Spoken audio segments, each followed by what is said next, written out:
অনেক দিন বাপের বাড়ি যাওয়া হয়নি, তাই আজকে আমি আর স্বরূপ ডিসাইড করলাম যেহেতু কালকে ছুটি আছে তো সেই কারণে আমরা দুইজন বেরিয়ে পড়েছি।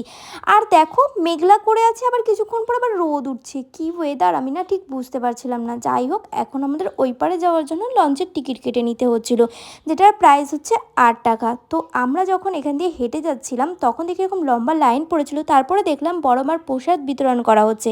তাই এই সুযোগ না ছেড়ে আমরাও কিন্তু লাইনে দাঁড়িয়ে পড়েছিলাম লম্বা লাইনে। আর এই বড় মার প্রসাদ পাওয়া কিন্তু একেবারেই সৌভাগ্য। আমরা মাঝে মাঝেই খেয়ে থাকি বড় মায়ের প্রসাদ, তো আমরা আজকে ভাবলাম যে বাড়ির জন্য, বাড়িতে যখন যাচ্ছি তো প্রসাদটা নিয়ে যাই সবার জন্য, সবাই খেতে পারবে। তো বাড়িতে চলে এসেছি, আর বাড়িতে এসে দেখি মিস্ত্রি কাজ করছে, তো এদিকে এদিক ওদিক ওই জন্য মাল ফাল এদিক ওদিক পড়ে রয়েছে।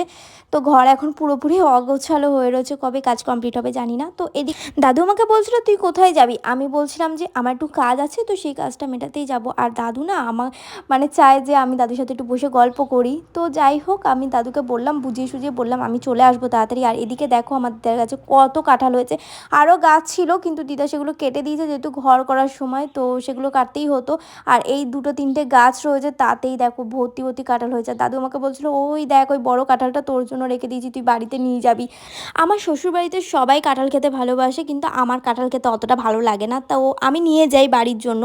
তো এদিকে দেখো এই ব্রিজটা আমি মানে 7-8 বছর ধরে দেখছি যে এই ব্রিজটা তৈরি হচ্ছে, এখনও পর্যন্ত এই ব্রিজটা তৈরি হয়নি। আর এই ধুলো খেতে খেতে যেতে যেতে জীবন শেষ হয়ে যায় ভাই। তো কবে যে ব্রিজটা ঠিক হবে, রাস্তাটা ভালো হবে, তো এটাই সবার চিন্তা। তো যাই হোক, এখন আমি চলে এসেছি বাড়িতে, তো মা বাবার সাথে দেখা করতে। আর মাকে বলছিলাম চলো একটু হর্টিকালচার যাব। তো ওখানে গিয়ে হচ্ছে লিচু নেওয়ার জন্য আমি বলেছিলাম, কিন্তু লাস্ট অবধি যেটা হয়েছে তোমাদেরকে বলছি। এখন এখানে আম জাগ দিচ্ছিলো দেখছিলাম, এখানে হচ্ছে গাছ পাকা আমও পাবে আর হচ্ছে জাগ দেওয়া আমও পাওয়া যায়। তো যে যেটা নেয় সে সেটা মানে নিতে পারে। তো এগুলো সব দেখছিলো, কিন্তু আমাদের মেন দরকার ছিল লিচু। আমি লিচু নেওয়ার জন্য মেনে এসেছি। যারা লিজে নিয়েছিল তারা বাগান ছেড়ে দিয়েছিল, ওই কারণে পুরো বাগানটা ফাঁকা হয়ে গেছিলো আর লিচু ছিল না।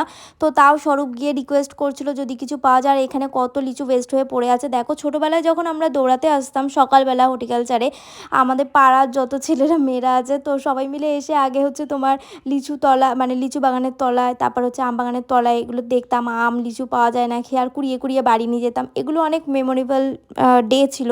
এই দিনগুলো কোনোদিনও ফিরে আসবে না। তো যাই হোক, স্বরূপ অনেক রিকোয়েস্ট করার পরও তারা বলছিল যে না পাওয়া যাবে না দাদা, আর ওরা যেগুলো পাচ্ছে সেগুলো ওদের বাড়ি নিয়ে যাওয়ার জন্য। তো সেই কারণে আর এখান থেকে লিচু পাইনি। আর এবারে যে লিচুগুলো ওই যে দেখো ওরা নিয়ে যাচ্ছে, আর লিচুগুলো এত লাল লাল আর পুরুষ্ট লিচু ছিল। আর ওরা খেতে দিয়েছিল 4-5টা, যেগুলো এই যে তোমাদেরকে দেখাচ্ছি লিচুগুলো একদম লাল টকটক করছে। তো যাই হোক, এই দিকটা ছিল আম বাগান, আর হচ্ছে আম বাগানের মানে এই ভিতরে রয়েছে পেয়ারা বাগান, যেখানে রিসার্চ এখনও পর্যন্ত হয়। আর এই যে এই দিকটা হচ্ছে লিচু বাগান, এদিকটা আম বাগান, আর মাঝখান দিয়ে রাস্তা চলে গেছে। আর এই ভিতরটা আমার বর কোনোদিনও ঘুরতে আসেনি, হর্টিকালচারের ভিতরে কোনোদিনও আসেনি, তো ওকে আজকে নিয়ে এসেছি দেখানোর জন্য। আর এখনও কিছু কিছু গাছে আম পাড়া হয়নি, সেগুলো পারবে। তো আমার বর এখানে কোনোদিনও ঘুরতে আসেনি বলে আমি বললাম চলো তোমাকে পুরোটা ঘুরিয়ে ঘুরিয়ে দেখাই। এদিকে নারকেল বাগান ছিল, আর ওইখানটা আমলকি মানে ছোটো ছোটো আমলকি দেখি পড়ে রয়েছে। আর এখানে না সব রকমের ফল চাষ হয়। আর এই দিকটা হচ্ছে তোমার কিছু ছিল তোমার ফুল বাগানের ফুল চাষ হতো, সেগুলো এখন বন্ধ হয়ে গেছে, এখন কেমন জঙ্গল টাইপের হয়ে গেছে। এদিকটা অতটা কেউ আসেও না। তো এখন আমরা চলে যাচ্ছি বাড়ি, যেহেতু লিচু নেওয়া হয়নি। আর এদিকেও কত আম গাছ রয়েছে দেখো। তো বাড়ি গিয়ে আমাদের এখন আরেকটা জায়গায় যেতে হবে। তো আর বিকালের ওয়েদারটাও কিন্তু খুবই ভালো ছিল, মনে হচ্ছিল বৃষ্টি হবে, কিন্তু কোনোভাবে বৃষ্টি হয়নি। তো আমরা এখন যাচ্ছি টাইসের দোকানে, যেহেতু কিছু দরকার ছিল। তো